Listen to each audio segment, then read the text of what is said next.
अस्सलाम वालेकुम व्यूअर्स, मैं हूं समीना पाशा। उम्मीद है आप लोग खैरियत से होंगे। व्यूअर्स, बहुत ही धमाका खेज किस्म की सिचुएशन इस वक्त डेवलप हो चुकी है, क्योंकि एक तरफ जहां ये कोशिश की जा रही है कि धांधली के ऊपर बात ना हो, वो सारा मसला अंडर द कारपेट चला जाए और मामला तवालत इख्तियार कर जाए, वहीं पर हर रोज नित नया कोई स्कैंडल सामने आ जाता है, कोई नई गवाही, कोई नया सबूत सामने आ जाता है, जिसकी वजह से दोबारा ये सारा मसला उससे ज्यादा बड़ा होकर सामने खड़ा होता है। तो उसको हल किए बगैर गुजारा नहीं है, लेकिन कुछ लोगों की ख्वाहिश है कि उसको हल किए बगैर ही पाँव में रौंद कर आगे चला जाए। लेकिन ये आगे चलना इतना आसान नहीं बन रहा, क्योंकि हर रोज मैंने जैसे कहा कि कोई ना कुछ पंडारा नया जो है वो नीचे से खुल जाता है। अब इसके ऊपर एक नया जो स्कैंडल आया वो प्रिंटिंग प्रेस में बैलेट पेपर्स की छुपाई का स्कैंडल है। उसके ऊपर बात करते हैं तफसील से। इसके साथ साथ कुछ बात करेंगे कि ट्विटर जो है वो ताहाल बंद है, इसके पीछे क्या वजह है और क्यों कोई इसके ऊपर आवाज भी नहीं इतनी खास उठा रहा। कुछ पीटीआई के रहनुमा लगता है कि वापसी के लिए अब पर तोल रहे हैं, वही लोग जिन्होंने प्रेस कॉन्फ्रेंस करके पाकिस्तान तहरीक इंसाफ को खैरबाद कहा। अब वो मुख्तलिफ तरीक़ों से आकर अपनी एक हमदर्दी का इजहार भी कर रहे हैं और पशेमानी का भी। क्या उन्हें वापस लेना चाहिए? इसके ऊपर पीटीआई का क्या रद्दमल होगा, इसके ऊपर बात करेंगे। जो सिक्योरिटी सिचुएशन है उसके ऊपर बात करेंगे। ख़ास तौर पर जो इस पर मैं बात करना चाहूँगी आपसे, जो इस वक्त मोहसिन अख्तर कियानी साहब के अदालत में केस चल रहा है बलोच तलबा की बाजियाबी का, लेकिन वहाँ पर शेर अफजल मरवत साहब की एक ज़बरदस्त एंट्री हुई और वहाँ पर फिर क्या रिमार्क सामने आए वो भी आपके साथ शेयर करूँगी इसी वीलॉग में। आपसे रिक्वेस्ट है कि चैनल को सब्सक्राइब कर लें अगर अभी तक सब्सक्राइब नहीं किया। सबसे पहले जी, जो हालिया स्कैंडल आया है उसमें से बहुत से आप लोगों में से लोग जो हैं वो शायद जान चुके होंगे, लेकिन बहरहाल इसके ऊपर बात करना और मेरी अपनी जो इसके ऊपर एक असेसमेंट है वो आपके साथ मैं शेयर कर देती हूँ। हुआ कुछ यूँ है कि जी, दो सहाफ़ी हैं जो कि काफ़ी जाने माने सहाफ़ी हैं। राय साकिब खरल साहब जो कि हम न्यूज़ से वाबस्ता हैं और फिर इमरान साहब जो कि नियो न्यूज़ से वाबस्ता हैं। इन सहाफ़ियों की बेसिकली ये स्टोरी है और इनका एक स्टिंग ऑपरेशन भी है ये, और इनको एक खबर मिलती है और ये पहुंचते हैं वहाँ पर जगह पर, और ये जगह है जनाब लाहौर का अनारकली का बल्कि करीब ही लक्ष्मी चौक जो है वो जगह है ये। और वहाँ पर खबर ये इन्हें मिलती है कि एक प्रिंटिंग प्रेस में बैलेट पेपर्स की छुपाई का अमल जारी है, और ये बैलेट पेपर्स जो हैं ये वही बैलेट पेपर्स हैं जो कि नवाज शरीफ साहब के जो हलके हैं, ख़ास तौर पर जो 15 वाला हलका यानी जो मानसेरा वाला हलका है उसके ये बैलेट पेपर्स हैं जिसकी छुपाई का अमल जारी है। अब ये दोनों सहाफ़ी वहाँ पर पहुँचते हैं और जब ये आकर उसमें अंदर दाखिल होते हैं, ये वहाँ पे सारा देखते हैं कि काम हो रहा है और वाकई वहाँ पे बैलेट पेपर्स की छुपाई का अमल जारी था। और उसके बाद वो वीडियो वगैरह भी बनाते हैं और वो देखते हैं कि जो लोग वहाँ पर काम कर रहे थे वो जैसे अवॉइड करने की कोशिश करते हैं, मुंह छुपा रहे हैं, बात नहीं कर रहे हैं। तो ये सारी सिचुएशन जो है वो वहाँ पर होती है। उसके बाद फिर वो पुलिस भी वहाँ पर बुलवा लेते हैं। उसके बाद ये दोनों सहाफ़ी वहाँ से निकल लेते हैं और ये सहाफ़ी चूँकि अपने अपने चैनल्स पर मौजूद हैं तो ये अपने इंतज़ामिया से भी बात करते हैं, लेकिन ये चूँकि बहुत बड़ा स्कैंडल होता है और आजकल जिस तरह से मीडिया एक इन्वायरमेंट में काम कर रहा है तो सबको इस बात का अंदाज़ा है कि मीडिया पर इस किस्म की स्टोरी जो कि इलेक्शन की क्रेडिबिलिटी को मुतासिर करती है उसको चलाना इतना आसान नहीं है। तो अब ये मुझे मालूम नहीं है कि ये वाकई ऐसा हुआ कि उनकी जो मीडिया की इंतज़ामिया थी उन्होंने मना कर दिया या क्या हुआ, लेकिन बज़ाहिर ऐसा लगता है कि उन्होंने ये चैनल पे अगर ख़बर नहीं चलाई तो इससे तासुर ये मिलता है कि शायद इंतज़ामिया ने इस खबर को चलाने से इनकार कर दिया हो किसी भी वजह से। लेकिन बहरहाल उसके बाद ये सहाफ़ी जो कि अपने अपने यूट्यूब चैनल्स भी चलाते हैं वहाँ पर भी ये खबर ये शेयर नहीं करते और 2 दिन तक ये जो मामला है थोड़ा सा सस्पिशियस भी रहता है और इसी दौरान ज़ाहिर है और लोगों को भी भनक पड़ जाती है कि यहाँ पे कुछ हो रहा है। और फिर उसके बाद हम देखते हैं कि एक वीडियो लीक होती है और ये वीडियो फिर पाकिस्तान तहरीक इंसाफ की सोशल मीडिया अकाउंट से जो है वो लीक होती है, जिसमें ये देखा जा सकता है कि ये सहाफ़ी भी उस वीडियो में नज़र आ रहे हैं और इसमें जो ये सारा मामला है इसके ऊपर पता चल जाता है, भांडा फूट जाता है कि जी यहाँ पर बैलेट पेपर्स की छुपाई का अमल जारी है। अब जैसे ही ये स्कैंडल सामने आता है एक तूफान मचता है और ज़ाहिर मचना बनता है, क्योंकि अब हम देख सकते हैं कि इसमें बहुत सारी कंट्रोवर्शियल बातें हैं। पहली चीज़ तो ये कि इलेक्शन के बाद छुपाई आखिर हो क्यों रही है। दूसरी चीज़ ये कि ये तो सरकारी जो होते हैं प्रिंटिंग प्रेस वहाँ पर छुपाई होती है बैलेट पेपर्स की, तो किसी प्राइवेट जगह पर ये छुपाई आखिर क्यों हो रही थी। नंबर जो 3 इसमें ऑब्जेक्शनेबल बात है वो ये कि इसमें जो है बाद में देखा जा सकता है कि ये मियां साहब का वही हलका जहां पर वो हारे हुए हैं और उन्होंने रिकाउंटिंग की दरख्वास्त दे रखी है, वहां का ही उसी हलके की ये प्रिंटिंग जो है हो रही थी। और कुछ लोग ये बता रहे हैं कि ये जो प्रिंटिंग प्रेस है ये PMLN के ही किसी मेंबर का है या उसी के किसी लीगी रहनुमा के ही उससे ताने बाने मिलते हैं जाके। तो ये भी एक अपनी जगह क्वेश्चन था। तो ये सारा जो मामला था, अब इसके बाद ये अंदाजा लगाना मुश्किल नहीं था कि शायद कुछ इस तरह की सिचुएशन हो रही है कि मियां साहब के वोट वहां पर कम हैं और उनको अब रिकाउंटिंग की उन्होंने जो दरख्वास्त दे रखी है उसके मुताबिक अब अगर नए फॉर्म 45 या फॉर्म 47 तैयार कर लिए गए हैं तो जो फॉर्म 47 में रिजल्ट है कि जी उसको बढ़ाना है अगर, तो फिर वहां पर उतने बैलेट पेपर्स डब्बों में पूरे भी करने पड़ेंगे। उस लिहाज से ये स्टोरी में एक सेंस तो बनती नजर आती है कि जी बैलेट पेपर्स छाप कर फिर उनके ऊपर मियां साहब के नाम पर मोहरें लगाई जाएंगी और उसके बाद उन्हें बैलेट पेपर्स को डब्बों में डाल दिया जाएगा और जब रिकाउंटिंग होगी तो मियां साहब के वोट जो हैं वो ज्यादा निकल आएंगे लतासब साहब से और इस तरह फिर वहां पर भी मियां साहब को कामयाब करार दिया जा सकता है। तो इस बात की स्टोरी की एक सेंस तो बन रही है। अब उसमें बैलेट पेपर्स में वाज़ेह तौर पर देखा भी जा सकता है, सारी चीजें बड़ा क्लैरिटी से नजर भी आ रही हैं कि जी वो मियां साहब का ही हल्का है, उनका नाम भी उसमें छपा हुआ है और वो सारे उम्मीदवारान के नाम छपे हुए हैं जो कि उस हल्के से इलेक्शन लड़े। अब इसके ऊपर PMLN ने जाहिर है अपना एक नैरेटिव दिया। उन्होंने कहा कि जी देखें ये सहाफ़ियों ने खुद क्यों नहीं स्टोरी ब्रेक की अपने चैनल से। फिर वो सहाफ़ियों के भी ऊपर इल्ज़ाम लगाना शुरू हो गए, आजकल वैसे ही सहाफ़ियों ने बहुत बुरे लग रहे हैं, तो वो शुरू हो गए कि जी ये इतने जय्यद सहाफ़ी जो हैं ये अपने YouTube चैनल पे क्यों नहीं इन्होंने चलाई ये स्टोरी। असल में इन्होंने PTI के एमा पर ये पूरा जानबूझ के एक पूरा ड्रामा बनाया और किया और ये उन्होंने उसको क्लेम किया PMLN ने कि जी ये सहाफ़ियों ने एक झूठा किस्म का पूरा खुद से ड्रामा किया है ताकि इसके ऊपर PMLN के ऊपर ये इल्ज़ाम लगाया जा सके कि ये धांधली में इस तरीके से इन्वॉल्व हैं और इलेक्शन कमीशन इनका पूरा साथ दे रहा है। तो उसके ऊपर उन्होंने कुछ ऑब्जेक्शंस जो इस पे लगाए ये सारी स्टोरी बताते हुए, खासतौर पे इस्मा बुखारी साहिबा इसमें काफ़ी पेश थी। उन्होंने इसमें 2-3 सवाल उठाए कि जी बैलेट पेपर्स पे जो मियां साहब का हलका था वहाँ पर जो उम्मीदवार थे उनके बैलेट यानी उनके नंबर सिर्फ इतने थे कि वो 2 कॉलम्स जो थे उसकी बनी हुई थी, जबकि यहाँ पर हम देख सकते हैं कि वो बड़ा बैलेट पेपर था। तो ये देखें जी ये सही नहीं था। तो वो सारा क्लियर हो चुका है कि जी वो पूरा बैलेट पेपर जब छपता है तो वो बेसिकली दरमियान से आधा होता है, यानी एक छपाई के दौरान 2 बैलेट पेपर्स जो हैं वो हासिल होते हैं। तो इस तरीके से उसकी छपाई का अमल हुआ है। दूसरा उन्होंने ये एतराज़ उठाया कि जी क्यों ऐसा खुलेआम वो क्यों कर रहे थे। तो भाई अगेन वही बात है कि अगर ये वहां तक पहुंचे हैं तो इसका जाहिर सी बात होने कि अंदर से ही मुखबरी हुई है और उसके बाद ही उन्होंने आकर यहाँ पर ये स्टिंग ऑपरेशन किया है, जो भी उनके हाथ सबूत लगे हैं। फिर कुछ वो और भी सवाल कर रही थी कि भाई चैनल्स ने क्यों नहीं चलाया। तो भाई इसका भी बड़ा सिंपल सा जवाब है कि जो चैनल्स हैं इस वक्त प्रेशर में हैं, सबको सारी दुनिया को पता है इस चीज का। तो जाहिर सी बात है ऐसी कोई स्टोरी चलाने में उनको प्रेशर का सामना करना पड़ सकता है, इसलिए वो शायद अवॉइड कर रहे होंगे कि उसको ना चलाएं। और सहाफ़ी भी इस बात पे हो सकता है कि अपनी सिक्योरिटी के हवाले से कुछ खौफजदा हो, इसलिए उन्होंने अपने YouTube चैनल्स पे भी इस स्टोरी को, इस पूरी खबर को उस तरह से वीलॉग में या किसी भी तरह से उसको शेयर नहीं किया हुआ। तो ये इनके जो ऑब्जेक्शंस थे PMLN के वो इतने मुझे तो स्ट्रॉन्ग नज़र नहीं आए। और जहाँ तक इस स्टोरी की बात है उसमें ये पता चलता है, जो मेरी अपनी अब इसके बारे में सारी ऑब्जर्वेशन है कि एक तो जो मैं राय साकिब खरल साहब को देखती रहती हूँ उनका काम वगैरह, मुझे तो उसमें कोई इस तरह की बात नज़र नहीं आई कि वो कभी बहुत ज़्यादा मुझे ये लगे कि वो बड़े कोई आप कह लें कि इस तरह के सहाफ़ी हैं, बिलो द बेल्ट किस्म की बातें करने वाले हैं। इस तरह वो बड़े मुझे तो डिसेंट से सहाफ़ी लगे, पढ़े लिखे नौजवान हैं और उन्होंने जब भी बात की दलील से बात की है, मुझे कभी नहीं लगा कि वो कोई मोहब्बत में अंधे होके कुछ अजीबोगरीब बात करते हो। बड़ी रीजनेबल उन्होंने हमेशा बातचीत की है और अच्छी उनकी एक रेप्यूट भी है मीडिया मार्केट में। तो उनके ऊपर अजीबोगरीब ये इल्ज़ाम लगाना कि जी वो PTI कीमा पर ये सब कर रहे थे, ये बात जो है वो हजम होने वाली नहीं है। और मैं उनके 1-2 दफ़ा मैंने उनके वीलॉग्स भी सुने, मुझे ऐसा कोई महसूस नहीं हुआ कि वो कोई हद से ज़्यादा किसी पाकिस्तान तहरीक इंसाफ या किसी भी सियासी जमात की तरफ उनका कोई बहुत मोहब्बत का रिश्ता है। हाँ ये ज़रूर है कि इस वक्त हमें महसूस होता है कि PTI के साथ ज्यादती हो रही है, तो शायद मेरे समेत बहुत सारे सहाफ़ी इसलिए PTI के हवाले से ही बात कर रहे हैं कि जनाब उनके साथ ज्यादती हो रही है। लेकिन इसका ये मतलब नहीं है कि अगर कल PTI के साथ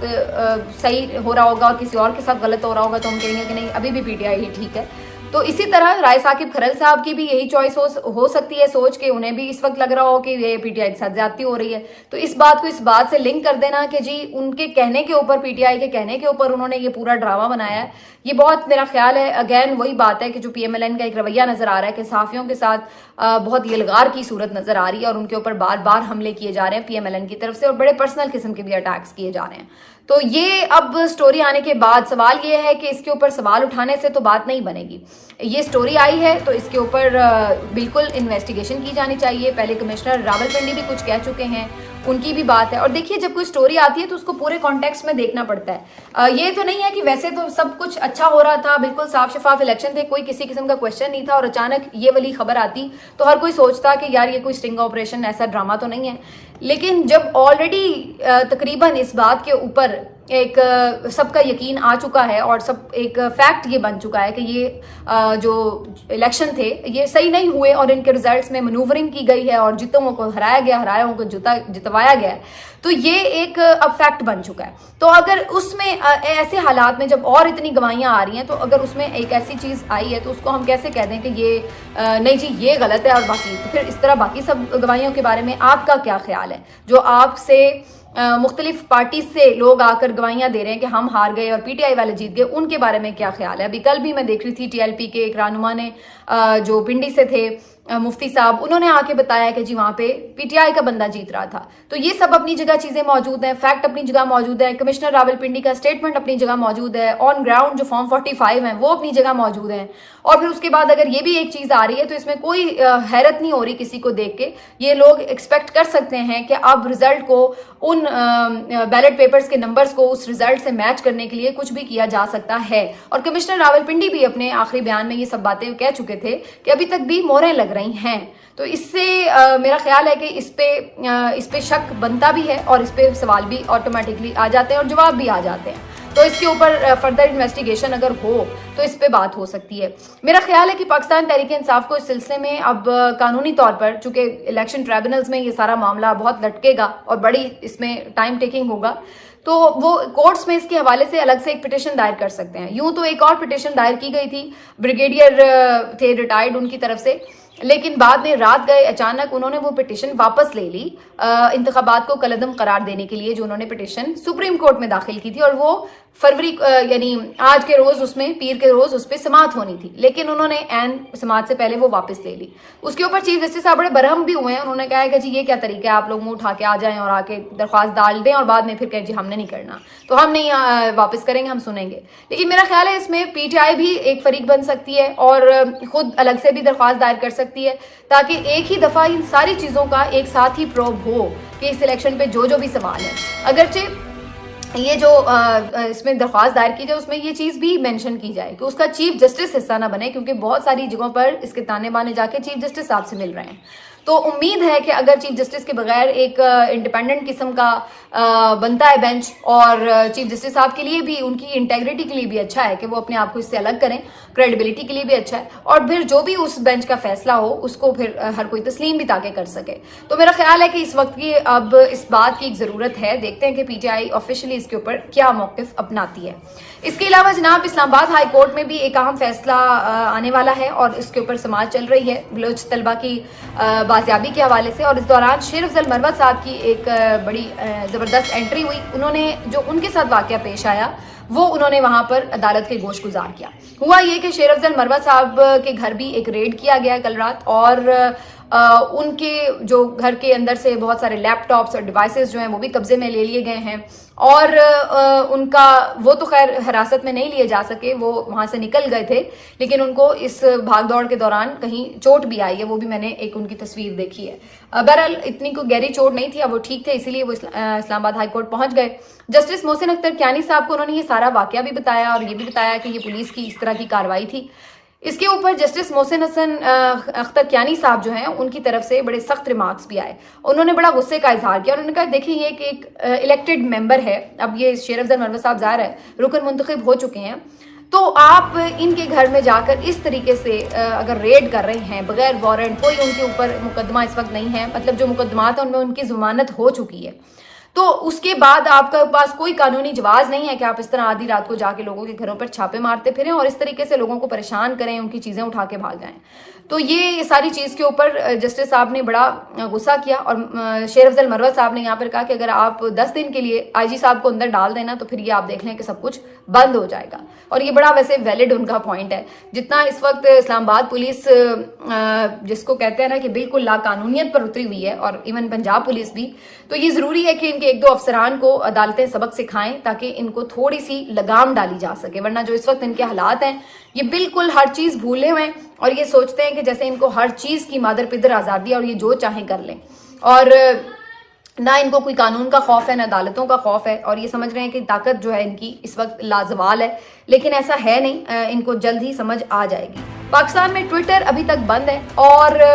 इसके ऊपर मैं भी हैरान हूँ कि कोई उस तरह की आवाज़ नहीं उठ रही। मेरे ख्याल से इसके ऊपर भी एक पिटिशन फौरी तौर पर कोर्ट्स में जानी चाहिए कि ये एक इंसानी जो बुनियादी हुकूक है शहरियों का, उसकी खिलाफ वर्जी है। फ्लो ऑफ इंफॉर्मेशन जो है ये पाकिस्तान का आइन इंश्योर करता है कि हर पाकिस्तानी शहरी को इसका हक हासिल है, लेकिन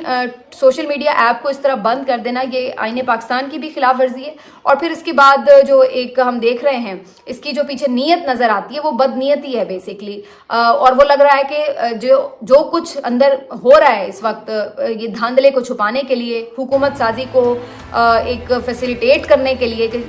सारी चीज़ें जो हैं वो इसके ऊपर उस तरीके से शोर ना उठ सके, लोगों में अवेयरनेस ना आ सके, लोग एहतजाज के लिए बहुत ज़्यादा तादाद में इकट्ठे ना हो सकें। क्योंकि आमतौर पर हम देखते हैं कि कहीं पे भी इन्होंने एहतजाज का प्लान रखा होता है तो वो ट्विटर पे एक मैसेज करते हैं और उससे फिर बात आगे फैलती है। तो ये ट्विटर ही इन्होंने समझा हुआ है कि बंद कर लेंगे तो हर मसले का हल हो जाएगा। तो ये अब तकरीबन आज तीसरा दिन है कि ट्विटर बिल्कुल पाकिस्तान में बंद है और VPN के बगैर इसको आप यूज़ नहीं कर सकते। अब ज़ाहिर है हर बंदा इतनी टेक्नोलॉजी की सेंस भी नहीं रखता कि वो उसको पता हो कि VPN से कैसे उसने यूज़ करना है। बहुत सारे लोग तो चले कर रहे हैं, लेकिन बहरहाल आम शहरी शायद इससे इतने वाकिफ ना हों और वो तंग भी हो रहे हैं। तो ये बहुत एक तकलीफ दह सूरत हाल है, लेकिन इसके ऊपर अदालतें भी बिल्कुल खामोश हैं। इसकी तरफ से पाकिस्तान टेली कम्युनिकेशन अथॉरिटी की तरफ से भी कोई मौक़िफ़ नहीं आ रहा है,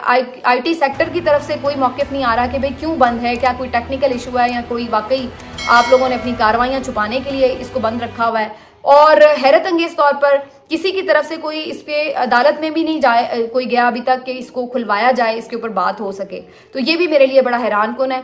मेरा ख्याल है इसके ऊपर एक वाज़ेह ऑर्डर लेना चाहिए अदालत से और उसके बाद इसको इंश्योर किया जाए कि ये दोबारा बार बार इस तरह की बंदिश ना हो। दुनिया कहाँ से कहाँ पहुँच गई है और हमें अभी पत्थर के दौर में धकेलने की पूरी कोशिश की जा रही है कि जी ट्विटर बंद कर दो, लाइट बंद कर दो, लोड शेडिंग गैस की कर दो, हर चीज़ बंद कर दो, सांस ही बंद कर दो, ताकि ये जो आपको मसले मसाइल हैं आवाम की वजह से, जो अब अवेयरनेस की वजह से आ रहे हैं, वो मसले ही ख़त्म हो जाए। तो मुझे तो लग रहा है कि आखिरी हल यही आपके पास ना बचे। लास्टली जी अब कुछ PTI के रहनुमा जो हैं वो ऐसा लग रहा है कि बड़े पशेमान हैं, परेशान हैं कि उनको जो जिस तरह भी जिन हालात में भी PTI छोड़नी पड़ी, अब वो आके बड़े हमदर्द और मजलूम बन रहे हैं और वो इस बात का इजहार कर रहे हैं कि जी PTI जो है वो उन्होंने बड़ी मुश्किलात और मजबूरियों में छोड़ी। अभी जो इसमें ताज़ा एक हम देख रहे हैं इजाफा हुआ है वो अली हैदर जैदी साहब का है, जो कराची से PTI के रहनुमा थे और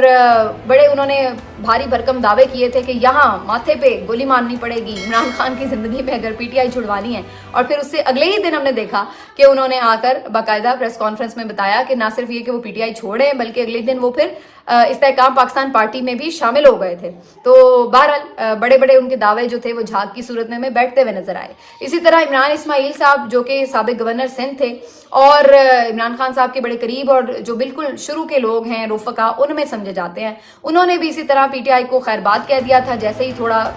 PTI का मुश्किल टाइम शुरू हुआ था और उसके बाद वो भी इस्तेहकाम पाकिस्तान पार्टी का हिस्सा बन गए। ये अलग बात है कि ये दोनों हजरात इस्तेहकाम पाकिस्तान पार्टी में जाके भी हमें उस तरह से एक्टिव नजर नहीं आए, ना कभी ये उस तरीके से उसको डिफेंड करते नजर आए, ना कोई इन्होंने उसके तहत कोई जलसा किया, ना कोई पार्टिसिपेट किया इंतखाबात में। तो कोई इन्होंने उसके प्लेटफॉर्म से काम नहीं किया सिवाय इसके कि सिर्फ एक अनाउंसमेंट की थी कि जी हम इस पार्टी का हिस्सा बन गए। लेकिन अब हुआ ये है कि अली जैदी साहब ने मियां अशफाक साहब को एक जो पॉडकास्ट में इंटरव्यू दिया उसमें उन्होंने ये कहा कि जी PTI जो है वो नहीं उन्हें छोड़नी चाहिए थी और वो माफ़ी चाहते हैं, तमाम माजरत ख्वाह हैं PTI के जो वोटर सपोर्टर हैं उनसे। लेकिन साथ ही उन्होंने ये भी कहा कि फिलहाल वो एक्टिव सियासत नहीं करने जा रहे हैं। लेकिन इमरान इस्माइल साहब ने शहजाद इकबाल साहब के प्रोग्राम में आकर इस बात का एतराफ़ भी किया कि पीटीआई छोड़ना उनकी गलती थी। ये भी उन्होंने कहा कि कुछ मजबूरियों की वजह से उन्होंने पीटीआई छोड़ी, और उसके बाद वो कुछ इसी तरह से बात करते हुए महसूस हुए कि जैसे अब वो पाकिस्तान तहरीक इंसाफ में वापस आना चाहते हो। तो इसके ऊपर मैं देख रही थी कि काफ़ी रद्दअमल है और लोग इस चीज़ के लिए बिल्कुल भी तैयार नहीं है कि वो तमाम रहनुमा जिन्होंने पाकिस्तान तहरीक इंसाफ को मुश्किल वक्त में छोड़ा और जैसे ही अभी दबाव शुरू हुआ और वो उसको रिटेन नहीं कर पाए और उसको बर्दाश्त करने के बजाय उन्होंने अपनी आफियत इस बात में जानी कि भाई हम तो जान छोड़ें, अपनी छुड़वाएं, बाकी जो जिसके साथ होता है होता फिर। तो लोग इस चीज़ को अब अच्छी नज़र से नहीं देख रहे हैं। अब आप भले आके ये कहें कि जी हमारी मजबूरी थी, कुछ भी था, लेकिन फिर मजबूरियां उन लोगों की भी थी जो 10-10 महीने से जेलों में पड़े हैं। वो ख़वातीन जिनके बच्चे घरों में हैं, सनम जावेद, यास्मीन राशिद साहिबा, तैयबा राजा, हमजा, आलिया हमजा, ये सब इन्होंने 10-10 महीने जेलें काटी हैं भाई। तो ये भी तो आसानी का रास्ता अपना सकते थे, ये भी एक प्रेस कॉन्फ्रेंस कर सकते थे, जा सकते थे, लेकिन इन्होंने मुश्किल रास्ता चुना और डटे रहे। इसी तरीके से मर्द हजरात में भी बहुत सारे ऐसे हैं जिन्होंने बेचारों ने बहुत कुछ बर्दाश्त किया। किसी ने रुपोशी इख्तियार की, कोई 10-10 महीने अपने घर नहीं आ सका, कोई अपने प्यारों के जनाजों में शामिल नहीं हो सका, कोई 10-10 मरतबा जमानत लेके गिरफ्तार होता रहा। तो ये सब कुछ लोगों ने बर्दाश्त किया, लोगों के कारोबार बंद हुए, लोगों के घर टूटे, ये सब लोगों ने बर्दाश्त किया। तो अगर ऐसे मौके के ऊपर इन लोगों को वापस लिया जाए कि जिन्होंने फौरन से ही डूबते जहाज को देखकर छलांगे मारना शुरू कर दी थी, तो ये उन लोगों की कुर्बानियों के साथ भी एक ज्यादती होती है। तो इस वजह से यही ख्यालात जो हैं, ये बेसिकली मैं आपको पीटीआई के मुख्तलिफ वोटर्स की बात कर रही हूँ कि उनके अंदर इस चीज़ को बिल्कुल लेके जीरो टॉलरेंस है और वो बिल्कुल नहीं चाहते हैं कि पाकिस्तान तहरीक इंसाफ में ऐसे लोगों को दोबारा शामिल किया जाए जो बुरे वक्त में साथ नहीं निभा सके। आज जब पीटीआई दोबारा एक स्ट्रॉन्ग पोजीशन में आ रही है, या इमरान खान साहब की जीत हुई है, उन्हें लोगों ने प्यार दिया है, वोटर सपोर्टर ने वोट दिया है, तो तब अब आप देख रहे हैं कि यार इधर फायदा है तो चलो जी हम इधर ही आ जाते हैं। तो ये फिर नहीं होता। जो हिस्ट्री है, वो तारीख जो है वो दलेरों को याद रखती है और उन्हीं की कदर कीमत होती है अवाम की नज़र में। मिलते हैं आपसे अगले वीलॉग में। अपना ख्याल रखिए। अल्लाह हाफिज़।